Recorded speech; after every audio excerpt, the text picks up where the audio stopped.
आप केवल भारत देख रहे हैं और केवल भारत की उपस्थिति जमालपुर मुंगेर रेलखंड के बीच जो वाइलेग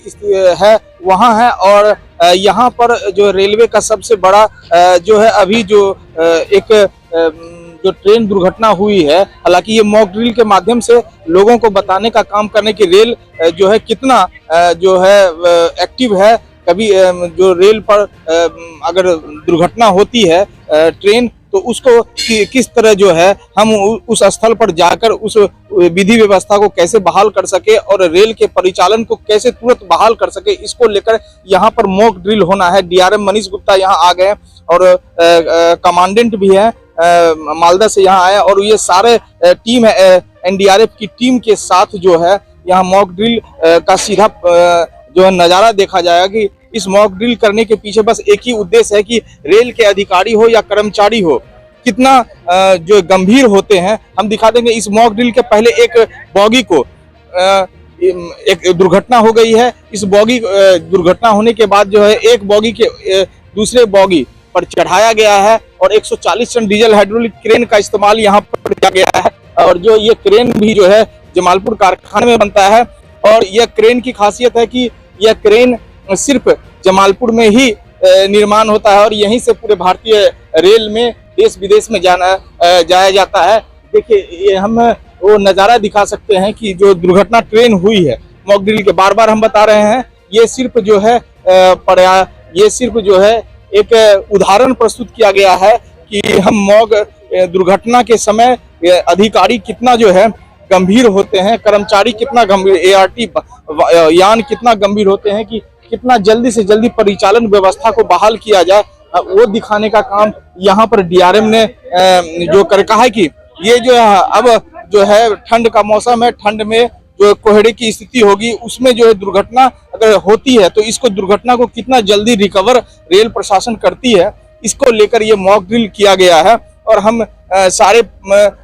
यहाँ पर जो व्यवस्था मॉक ड्रिल के पहले जो व्यवस्था क्या है रेल का, आप देख सकते हैं कि ये जो है रेल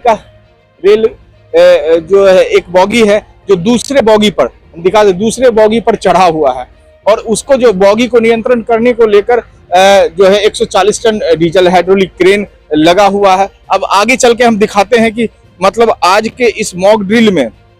कम से कम जो है रेलवे का जो है सैकड़ों रेल कर्मी हो या मालदे मंडल के तमाम अधिकारी यहाँ पर लगे हुए अपने संसाधन के साथ जो है यहाँ पर मॉक ड्रिल में आरपीएफ की क्या भूमिका होती है, एनडीआरएफ की क्या भूमिका होती है। तो देखिए एनडीआरएफ का यहाँ पर एक कैंप लगा है गृह मंत्रालय भारत सरकार का जो है यहाँ पर कि मतलब दुर्घटना के बाद जो है कितने देर में जो है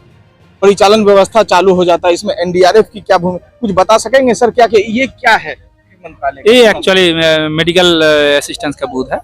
यहाँ से मेडिकल मतलब दुर्घटना के बाद जो मेडिकल असिस्टेंस दिया जाएगा यहाँ से व्यवस्थित किया जाएगा। यस,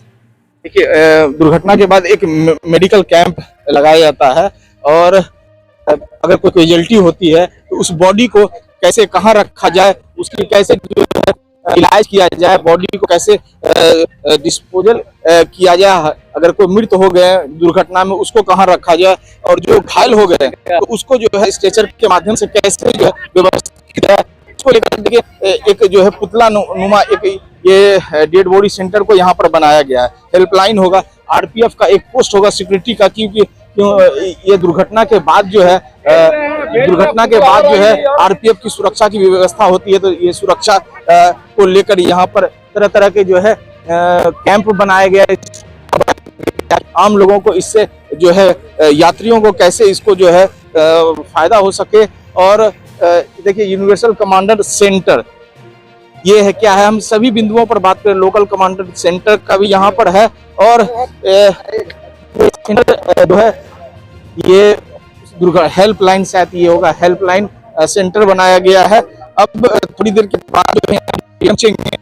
और मॉक ड्रिल के बारे में वो अपने जो है अपने मौजूदगी में मॉक ड्रिल को ये करेंगे। ये क्या चीज का है? ये मेडिकल वाहन है, मेडिकल वाहन है। क्या मेडिकल वाहन की क्या उपयोगिता होती है दुर्घटना के समय? तो इसके पाँव हाथ टूट जाते हैं, माथा फ्रैक्चर हो जाते हैं, उसको फर्स्ट एड दिए जाते हैं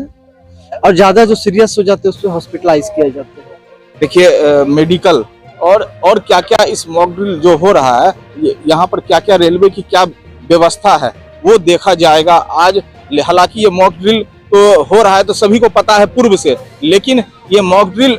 तभी सक्सेस माना जाएगा कि वास्तविक में एक अचानक मॉक ड्रिल टाइप का ये होता और ऐलान बढ़ता और रेल प्रशासन कितना गंभीर है इसके बाद पता चलता। बहरहाल अभी थोड़ी देर के बाद जो है मॉक ड्रिल की प्रक्रिया स्टार्ट होगी और डीआरएम यहाँ पहुंचेंगे और वो डीआरएम अपने समक्ष जो है मॉक ड्रिल का पूरा जो है व्यवस्था को देखेंगे कि रेल प्रशासन कितना जागरूक और सजग होते। बने रहे केवल भारत पर मॉक ड्रिल का सीधा नजारा हम दिखाने का आपका काम करेंगे। डिवीजन ने एनडीआरएफ के साथ मिलकर एक मॉक ड्रिल का अरेंजमेंट यहाँ पे किया था और अभी वो एक्टिविटी चल रही है। बेसिकली इस मॉक ड्रिल में हम लोगों ने ये सिमुलेट किया था कि एक पैसेंजर ट्रेन जो जमालपुर से निकलती है भागलपुर के लिए, उसका बीच निकलते ही इसका डिरेलमेंट हो जाता है। 2 कोच कैप्साइज हो जाते हैं, उनके अंदर में करीब हर एक कोच में करीब 25 पैसेंजर्स होते हैं और उनमें से एक कोच जो है दूसरे कोच के ऊपर में चढ़ जाता है। और ये सिचुएशन अगर आप देखेंगे और आप लोगों ने जैसे यहाँ पे नोट किया होगा, काफी भयावह है। मतलब हम लोगों ने बहुत वर्स सिचुएशन हम लोगों ने सिमुलेट की है और इस मॉक ड्रिल से हम लोगों ने बहुत सारी चीजें इसमें कोशिश की है। पहला तो एनडीआरएफ के साथ में कैसे कोऑर्डिनेशन हो, दूसरा अलग अलग जगहों से अलग अलग स्थानों से जो यात्री फंसे हुए हैं कोच में उनको कैसे निकाला जा सके। हम लोगों ने विंडोज के रास्ते से पैसेंजर्स को बाहर निकाला है जो डमीज थे, जो साइड से हम लोगों ने निकाला है, लेवेटरी के पोर्शन से पीछे वाले से हम लोगों ने निकाला है और हम लोगों ने ऊपर के रास्ते से भी पैसेंजर्स को निकाला है। इसमें से कुछ डमीज थे और कुछ लाइव लोग भी हम लोगों ने यूज किए थे, कुछ बच्चे भी थे इसमें, जिससे कि वो पूरी सिचुएशन हम लोग सिमुलेट कर सकें और ये देख सकें कि अगर कहीं पे कोई गैप हम लोगों की ट्रेनिंग में है तो कहाँ पर है और उसको हम लोग और कैसे बेहतर ढंग से बिना किसी को परेशान किए और बिना किसी को और नुकसान पहुंचाए वो कैसे काम कर सकते हैं। इसके अलावा that is one rescue operation. Golden hour होता है कि 1 घंटे के अंदर में हम लोग जितने पैसेंजर्स को बाहर निकाल सके, क्योंकि अगर कोई ग्रीवस इंजरी होती है या किसी को कोई होता है तो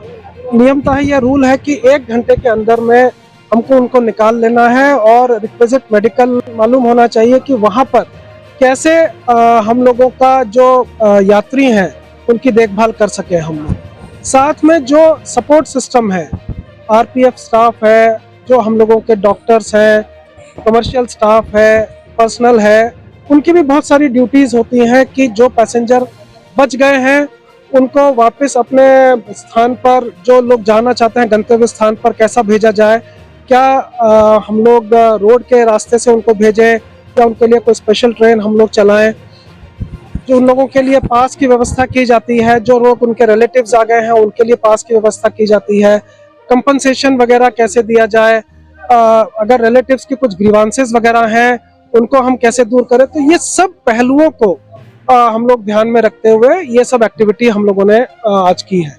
अभी रेस्क्यू ऑपरेशन पूरा हो गया है और अब हम लोग कंसंट्रेट करेंगे रेस्टोरेशन पे। जो कोचेस वगैरह हैं उनको हटा के उनको वापस ट्रैक पे लाएंगे और फिर वहां से उनको निकाल देंगे।